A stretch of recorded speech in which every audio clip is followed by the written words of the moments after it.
सभी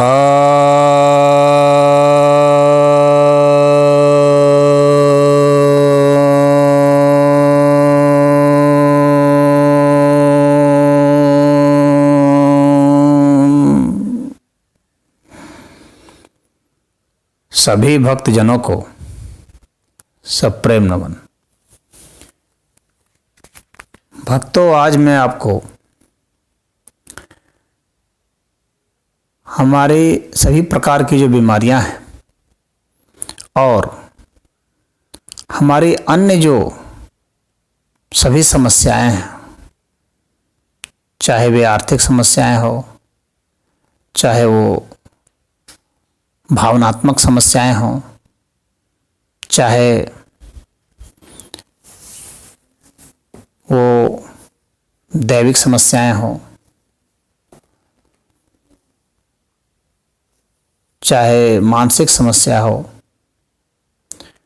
इन सभी समस्याओं का और सभी प्रकार के रोगों का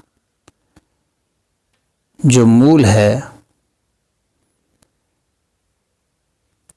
उस विषय पर चर्चा करने जा रहा हूं। आयुर्वेद में कहा गया है कि हमें रोग तब होता है जब हम अपने प्राकृतिक वेग को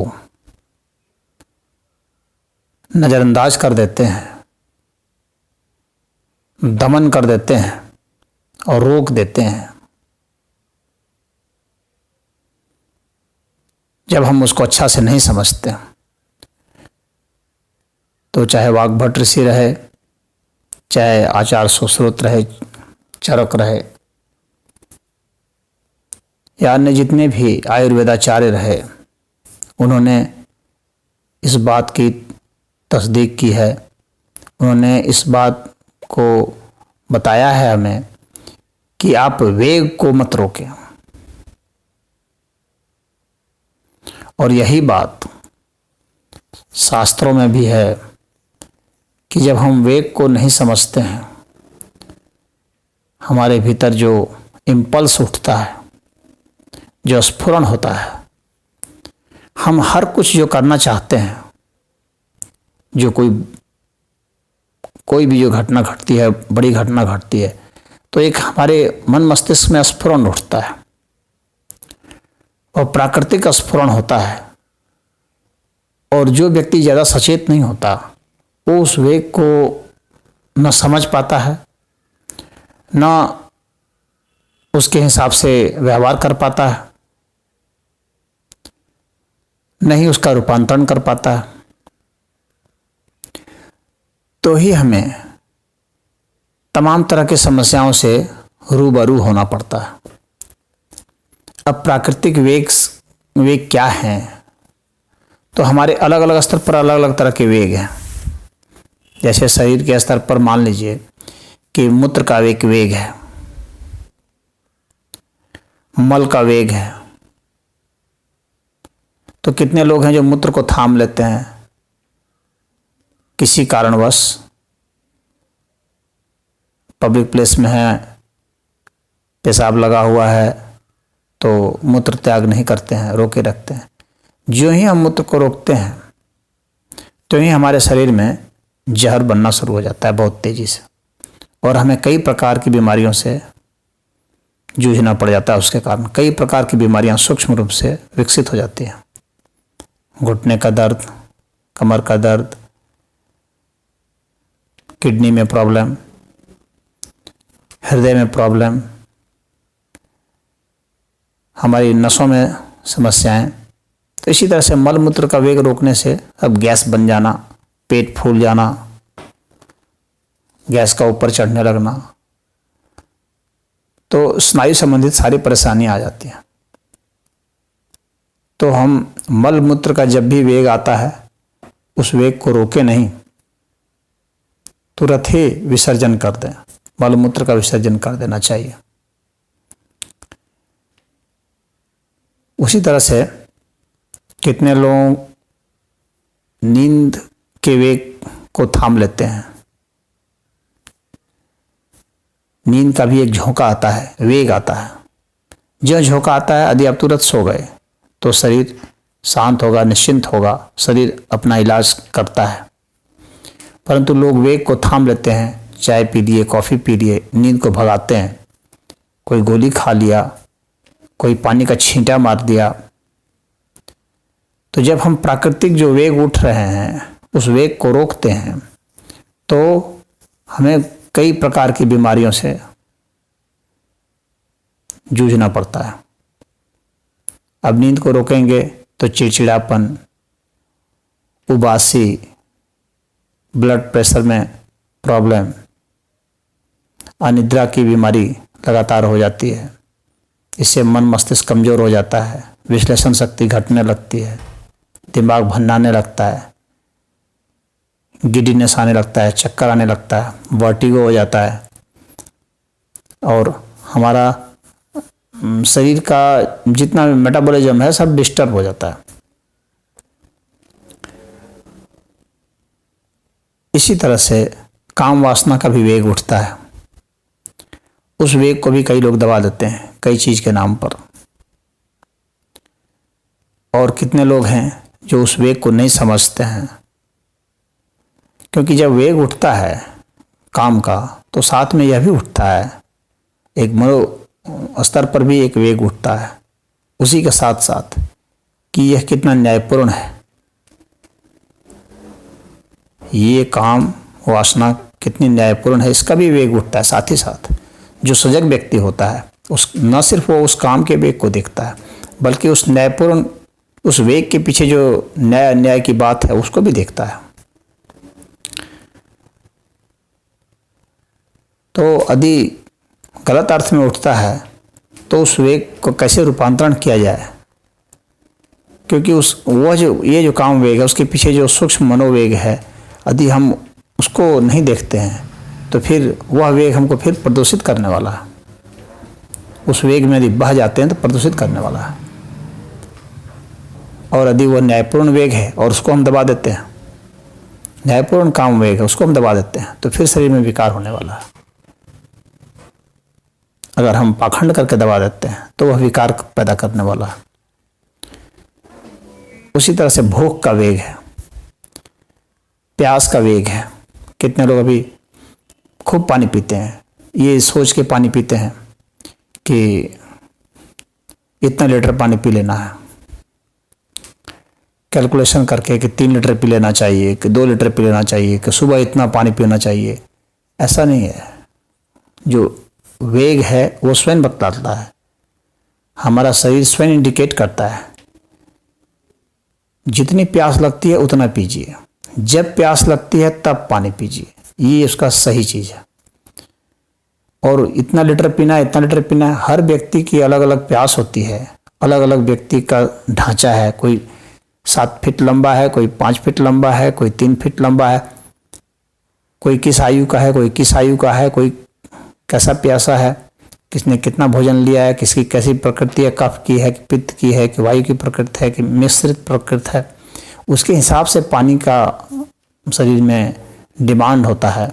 तो आपको इस कैलकुलेशन से नहीं चलना चाहिए कि इतना पानी पीना है, इतना नहीं पीना है, सुबह उठ के इतना पीना है तो शाम को इतना पीना है, खाने के बाद इतना पीना है, खाने के पहले इतना पीना है। सबसे महत्वपूर्ण चीज़ है वह है वेग का ध्यान में रखना। और जितनी ज़रूरत है, जितना डिमांड कर रहा है, वास्तविक डिमांड, वो किसी की नकल का नहीं, जो मूल डिमांड है। अगर आप उस मूल डिमांड को पहचान रहे हैं, अपने भीतर की जो स्फुरण है उस स्फुरण को यदि पहचान रहे हैं, उसके हिसाब से यदि आप पानी पीते हैं तो कभी पानी खराब नहीं करेगा। अन्यथा पानी भी कई रोग पैदा करता है। कुछ लोग सोचते हैं कि पानी कितना भी पियो, पानी तो साफ़ कर देगा, पेट अंतड़ी साफ कर देगा, किडनी साफ कर देगा। तो अच्छा, ऐसा नहीं है। पानी को भी पचाने में ऊर्जा लगती है और पानी भी कई रोग पैदा कर सकता है। जो आयुर्वेदाचार्य हैं उन लोगों ने बताया कि पानी से भी कितने रोग होते हैं। तो उसको हमको समझना है कि कितना हम पानी पिएं, कब पिएं, तो हम अपने वेग को ध्यान में रखें। उसी तरह से भूख है, जब भूख लगती है तो कितना भोजन करें और फिर कौन सा भोजन करें, हमें भोजन को देखने के बाद, एक तो भोजन में देखने के बाद लालच का संचार होता है कि ये स्वादिष्ट है, इसको कर लें,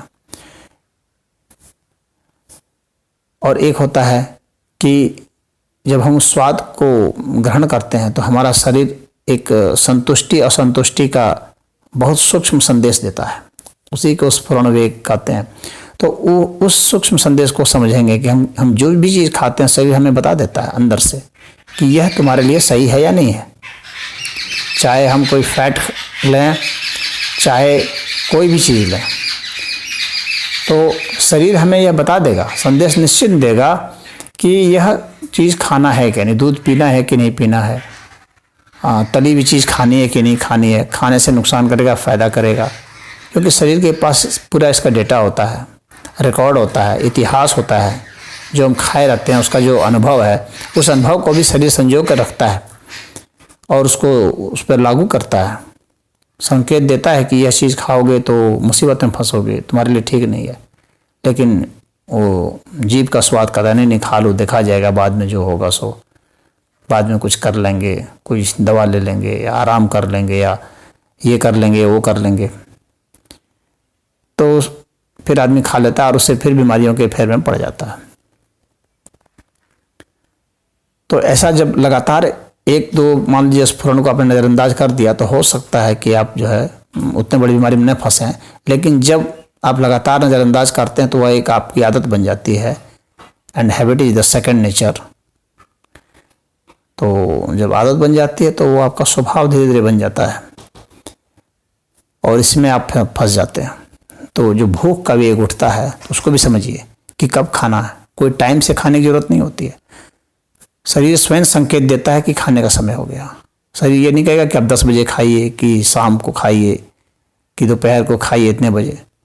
भूख लगना ही इसका स्फुरण है, इसका टाइमिंग है। प्यास लगना ही इसका टाइमिंग है और वही उस समय की मांग है। उसी तरह से नींद का, भूख का, प्यास का, हर चीज़ का, स्नान का भी वेग शरीर में उठता है। आपको समझना है कि मुझे स्नान करना है, नहीं करना है, करना है तो कैसे करना है, किससे करना है। लेकिन उसके लिए आपको बहुत सजग होना पड़ेगा, मेडिटेटिव होना पड़ता है। जितना ज़्यादा आप मेडिटेटिव होंगे उतना ज़्यादा शरीर के संकेतों को समझेंगे। हाथ को कैसे मोड़ना है, पैर को कैसे मोड़ना है, ये शरीर बतलाता है, स्वयं बतलाता है। और उस तरीके से ही जब आप करते हैं तो हमको शरीर स्वयं देता है संकेत कि ऐसा करने से ऐसे आराम हो जाता है, तो आप उसको ऐसा करते हैं। तो इस तरीके से आसन का निर्माण हुआ है। जितने आसन के निर्माण हुए हैं वो शरीर के वेगों को अच्छा से समझने के कारण हुए हैं। उसी तरह से जितने प्राणायाम के निर्माण हुए हैं तो इन वेगों को समझने के कारण हुए हैं कि कितनी सांस हम खींचेंगे, कितनी सांस हम छोड़ेंगे कि शरीर को आराम मिल रहा है, तकलीफ हमारी दूर हो रही है। ये बहुत बड़ा विज्ञान है और इसको हमारे ऋषि मुनियों ने काफ़ी गहनता से इसको समझा है। ये तुक्के में नहीं बनाया गया है कि कपालभाति इस तरह से करो, तो अनुलोम विलोम ऐसे करो, तो ऐसा कहीं ऊपर से उठ करके नहीं आ गया है। ये हमारे भीतर के ही जो वेग हैं उसको जिस ऋषि ने अच्छे से समझा, उसने ऐसा समझा कि अगर हम इधर से सांस लेते हैं तो कैसा आराम मिलता है, इधर से करते हैं तो कैसा आराम मिलता है। वो शरीर स्वयं संकेत देता है और उसके हिसाब से फिर हमारी नाड़ी यहाँ शुद्ध होती है। हमारी नाड़ी जो बिगड़ी है ये सूक्ष्म संदेश है उस नाड़ी का कि मैं बिगड़ चुकी हूँ और इसको ठीक होने का ये तरीका है और सही होने से ऐसे होता है। तो नाड़ियाँ ऐसे ताज़ा महसूस करती हैं। आप देखेंगे कि हल्का महसूस करते हैं। जब आप ऐसा प्राणायाम कर लेते हैं तो हल्का महसूस करते हैं, नाड़ियाँ शुद्ध हो गई। तो नाड़ियों की तरफ से स्फुरण आया, वो काफ़ी बारीक स्फुरण है, लेकिन उस स्फुरण को जो समझेगा वो इस तरह से सांस लेना शुरू कर देगा। उसी तरह से आपके मन में और स्फुरण आते हैं। जैसे कोई आप संगीत सुनते हैं उसका भी स्फुरण आता है। संगीत सुनने, हर समय आप संगीत नहीं सुनना चाहते हैं। कब सुनना चाहते हैं? शरीर स्वयं, माइंड स्वयं डिमांड करता है कि कुछ इस तरह से हो जाए। कोई चीज़, धुन कोई अच्छी लगती है, कोई तरंग अच्छी लग रही है, तो वैसी तरंगों को पकड़ने की मस्तिष्क को इच्छा होती है, क्योंकि मस्तिष्क उसमें सुकून महसूस करता है, शांति महसूस करता है, आनंद महसूस करता है। तो वैसी तरंगों को वो पकड़ना चाहता है। तो जब आप कुछ बजाते हैं तो वैसी तरंगें उसको सूट करती है, सूद करती है। इसलिए आप किसी पर्टिकुलर म्यूजिक को सुनते हैं या किसी पर्टिकुलर म्यूजिक को पसंद नहीं करते, वो आपकी शरीर की डिमांड है। हो सकता है कि किसी दूसरे को किसी प्रकार का अन्य म्यूजिक पसंद हो और किसी अन्य को अन्य। ऐसा क्यों? क्योंकि उसके भीतर का वेग ऐसा है। तो हम किसी वेग के कारण ही ऐसा पसंद करते हैं। उसी तरह से हमारे भीतर वेग उठता है कि अमुक रंग को अपने पास रखा जाए, अमुक रंग हमारे लिए अच्छा है, ऐसा कहते हैं। तो अच्छा क्या है? वो अमुक रंग का स्फुरण आपके भीतर में है। किसी को हरा रंग का पसंद आ रहा है बहुत गहराई से, हर एक का अपना साइंस है। किसी को भूरा रंग पसंद आ रहा है, किसी को लाल रंग। जिसका जिसका नेचर जैसा होता है उसके भीतर वैसा स्फुरण आता है हर एक चीज़ के प्रति। जिसके भीतर में लालच की है उसको चॉकलेट का रंग ज़्यादा पसंद आएगा, भूरे रंग ज़्यादा पसंद आएंगे। जो समदर्शी किस्म का इंसान होता है तो उसको हरा रंग पसंद आ सकता है, हरियाली पसंद आती है, खुलापन पसंद आता है। तो इस तरह से हमारे भीतर के जो स्फुरण है वे इसकी मांग करते हैं और इस तरह के हम रंगों को पसंद करते हैं, चाहे गुलाबी हो चाहे सफ़ेद हो। तो हमें अपने स्फुरण को पहचानना है और जो अपने अंदर के स्फुरण को पहचान करके रंगों का चॉइस करता है और उसको ग्रहण करता है, उसे अपने जीवन में ढालता है, उतारता है, प्रयोग करता है, तो उसका जीवन उस हिसाब से बनता चला जाता है। हम लोग हर व्यक्ति अलग अलग नेचर के बने हैं, इसलिए यह नहीं समझा जा सकता है कि हर एक व्यक्ति को गुलाबी रंग ही पसंद होनी चाहिए या सफ़ेद ही पसंद होने चाहिए। तो हम अपने नेचर को पहचान करके ही रंगों का चुनाव करते हैं और जब हम उस स्फुरण को नहीं पहचानते तो क्या करते हैं? दूसरे की नकल या दूसरे के उपदेश या दूसरे के निर्देश या दूसरे के किसी प्रभाव में आकर के हम उस करने लगते हैं। तो ऐसे में हमारा भीतर का जो अपना तारतम्य है, लय है, वह बिगड़ता चला जाता है। उसी तरह से हमारे मन में जितनी भावनाएं हैं, प्रेम की, करुणा की, न्याय की, सत्य की, अहिंसा की, तो इन सभी भावनाओं के पीछे एक स्फुरण होता है। जब हम किसी वस्तु को पाना चाहते हैं तो हमारे भीतर लालच का स्फुरण उठता है। जब हम किसी के ऊपर अत्याचार करते हैं तो भी एक स्फुरण उठता है, परंतु हम उसे दबा देते हैं, उसकी नहीं सुनते हैं, उसके विपरीत आचरण कर बैठते हैं। तो इस तरह से हम अपने लिए समस्याओं को खड़ी कर देते हैं, अपने भीतर रोग उत्पन्न कर देते हैं।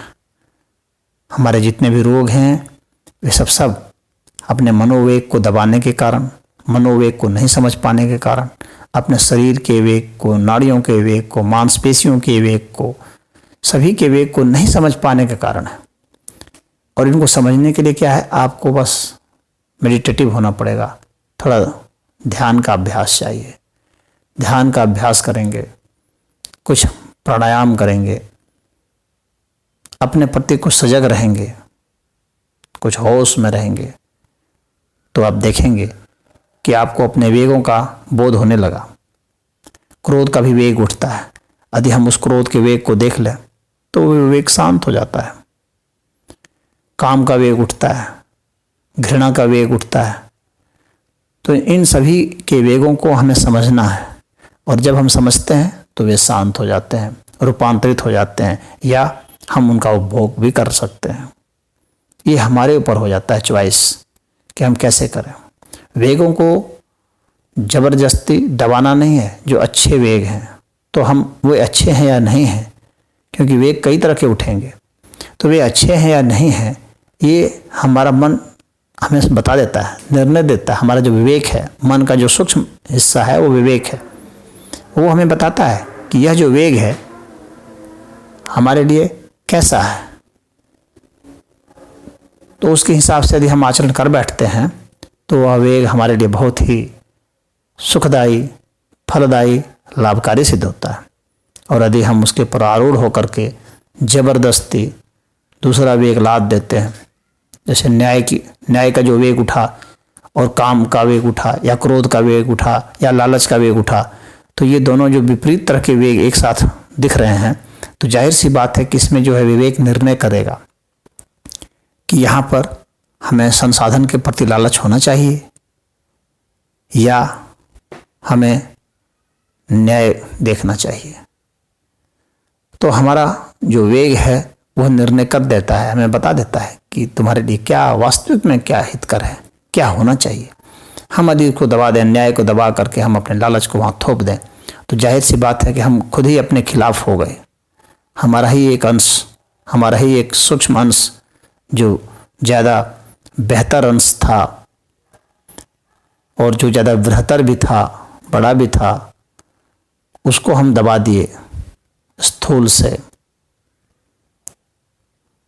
तो यह जो दूसरा वेग है जो कि नज़रअंदाज करने योग्य था,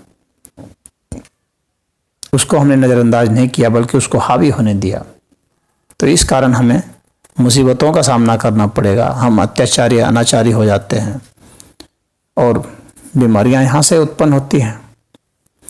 वे सिर्फ शारीरिक बीमारियां नहीं हैं, मनोरोग भी हैं। जितने कामी क्रोधी हैं ये सब मनोरोगी हैं।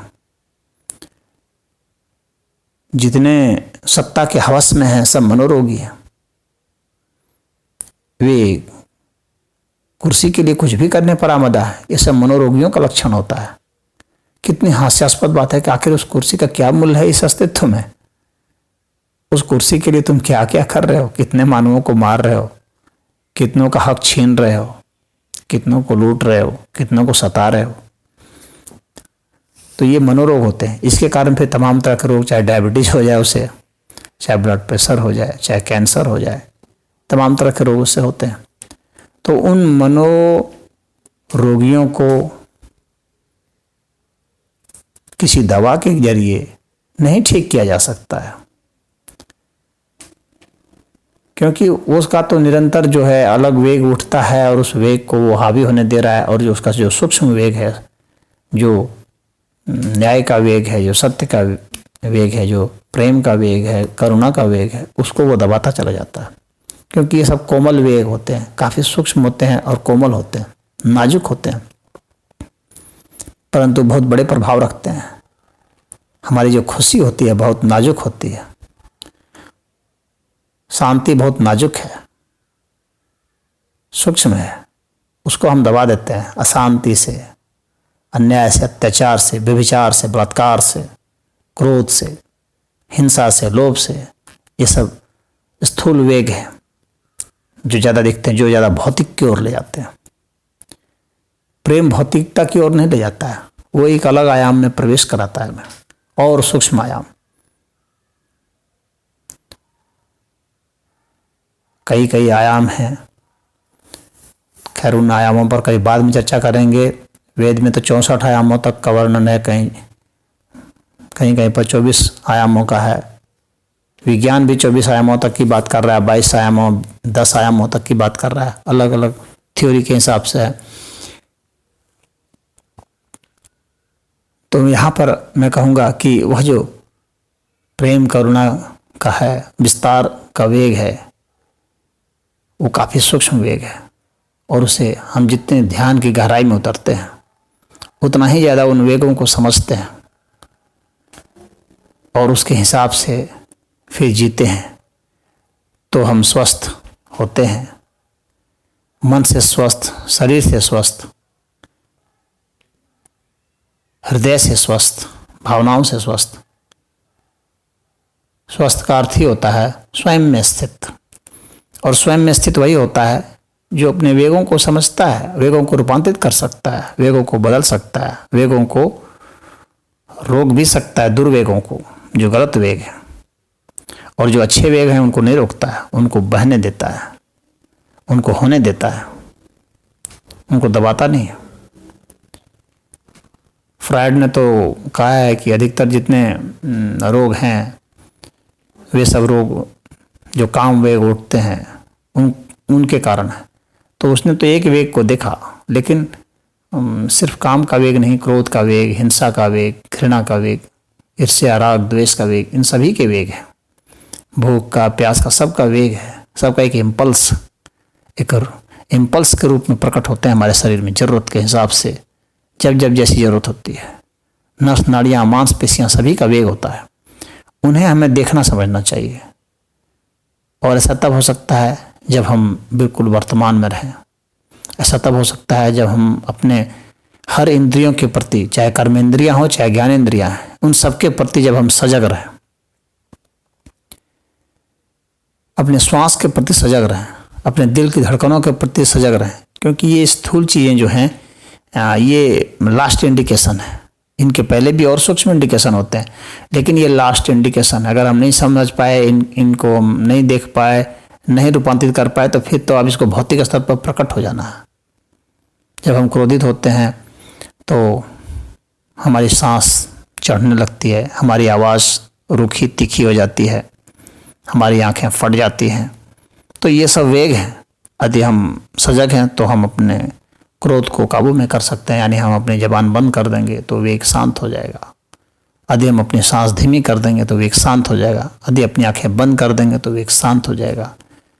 यदि हम बैठ जाएंगे तो वेग शांत हो जाएगा। हमारे में गर्मी चढ़ी है तो हम अपने उस पित्त को देख सकते हैं, जो हमारा पित्त बिगड़ रहा है। उस वक्त यदि हम एक गिलास ठंडा पानी पीते हैं तो शांत हो जाएगा, या एक कोई रसगुल्ला वगैरह कुछ मीठी चीज़ खा लेते हैं तो शांत हो जाएगा। तो वेग को शांत करने के जो तरीके हैं, या उसे रूपांतरित करने के, बदलने के जो तरीके हैं, वे अपनाए जा सकते हैं तब जब हम वेग को अच्छा से समझ पाते हों, उसके स्फुरण को देख पाते हों। तो ये सारी जो कला है, यह हमें ज्ञान योग से, ध्यान योग से, भक्ति योग से, मंत्र योग से, इन सब से आता है। तो तमाम तरह की साधनाएं इसीलिए की जाती हैं कि हम इन वेगों को देखें, समझें, परखें, उसके हिसाब से व्यवहार करें, उसको बदल सकें तो बदलें, और वो बदलने योग्य नहीं है उसको हमें प्रकाशित ही करना है, उसे हमें प्रकट ही होने देना है, तो हमें प्रकट होने दें। तो यह आवश्यक है। तो इसको आप कर सकते हैं। तो ध्यान की प्रक्रिया के जो भिन्न भिन्न सोपान हैं, भिन्न भिन्न स्तर हैं, तो उन स्तरों पर जाएं, और जितने आप गहरे उतरेंगे, जिस सोपान में आप उतरेंगे, उतने सूक्ष्म वेगों को आप पकड़ सकते हैं, समझ सकते हैं, जांच सकते हैं, और उसको बदल सकते हैं। तो ये जीवन का जो रहस्य है, इन वेगों में है। और किसी के सलाह से बस इसी तरह से अपने शरीर को नहीं समझे। हर एक व्यक्ति को अपना वैद्य, अपना चिकित्सक स्वयं होना होगा। यदि आप मनोरोगी हैं तो आप अपना इलाज स्वयं कर सकते हैं, दूसरा कोई नहीं कर सकता। कि जो पागल हो चुके हैं, डॉक्टर पागल खाने में उसका इलाज करते हैं, परंतु वे ठीक नहीं होते, वे सदैव पागल ही रहते हैं। भले मेडिकली वो उस तरह से पागल ना सिद्ध होते हों, लेकिन वो हैं, होते ही हैं ऐसे। वो जो ठीक करने वाला है वो तो स्वयं भी एक मनोरोगी होता है। जो अपने मन के वेग को नहीं समझ सकता, नहीं रूपांतरित कर सकता, वो मनोरोगी है। तो हम में से हर किसी को अपना चिकित्सक होना चाहिए, और अलग अलग स्तर पर अलग अलग चिकित्सा है। यदि हमें दर्द कहाँ है तो कहा जाता है ना, the wearer knows better where the shoe is pinching. जो पहनने वाला है वो जानता है कि जूता कहाँ जो है चुभ रहा है। तो हमें पता होना चाहिए कि हमें कहाँ दर्द है, कहाँ कठिनाई है, तो उसके हिसाब से हम उपचार कर सकते हैं अपना। तो अपने उन दर्दों के प्रति, उन वेगों के प्रति सचेत होना है। यही जिंदगी की वास्तविक कीमिया है। इस चीज़ को ही जो समझ जाता है वो अपने जीवन को धन्य कर सकता है, और जो नहीं समझ पाता, इन वेगों को जो नहीं समझता, नहीं जानता, और नहीं बदलने का जिसे हुनर मालूम है, तो वो अपने ज़िंदगी को फिर बाकियों के प्रभाव में आ जाने देता है, और अपने जीवन को फिर वो नरक जैसा बना देता है। यही हमारा संदेश है कि अपने वेग को समझिए, और उसके हिसाब से फिर आप निर्णय लीजिए। दूसरे के अनुसंधानों को आप अपने जीवन में उसी हिसाब से उतारिए कि आप अपने वेग को समझ सकें। और अन्य लोगों ने जो कर दिया है कि अमुक चीज़ खाओ, ये कार्बोहाइड्रेट खाओ, तो इतना प्रोटीन खाओ, तो इतना, अरे हर एक व्यक्ति का वजन अलग है, शरीर अलग है, ज़रूरत अलग है, आप कैसे निर्धारित कर सकते हैं? अलग अलग प्रकृति है, कफ पित्त वायु प्रकृति है, मिश्रित प्रकृति है, अलग अलग जगह के अलग अलग मौसम है, अलग अलग व्यक्ति का मूड है, उसके हिसाब से तो ये निर्धारित नहीं हो सकता है। ये असंभव विषय है। इसलिए सबसे संभव यही है कि हम अपने वेग को समझें, कोई दूसरा नहीं समझ सकेगा। और यदि हम ऐसा नहीं करते हैं तो दूसरे के द्वारा हम ट्रीटमेंट पाते हैं, दूसरे लोग हमारे चिकित्सक बन बैठे हैं, तो जाहिर सी बात है दूसरे लोग जब भी करेंगे तो वे क्या जानते हैं कि आप किस प्रकृति के हैं, किस स्वभाव के हैं, और आपकी कब क्या ज़रूरत पड़ती है, और आपका कब कैसा वेग उठता है, कोई नहीं जानता। जब आप स्वयं अपना नहीं जान रहे हैं तो दूसरा कैसे जानेगा? तो आप स्वयं जाने, तो इसके लिए आपको ध्यान साधना में उतरना है, भक्ति साधना में उतरना है, मंत्र साधना में उतरना है, ज्ञान साधना में उतरना है। तब आप अपने वेगों को समझेंगे और उसे आप मॉडिफाई कर सकते हैं। अकॉर्डिंगली आप उसे अपने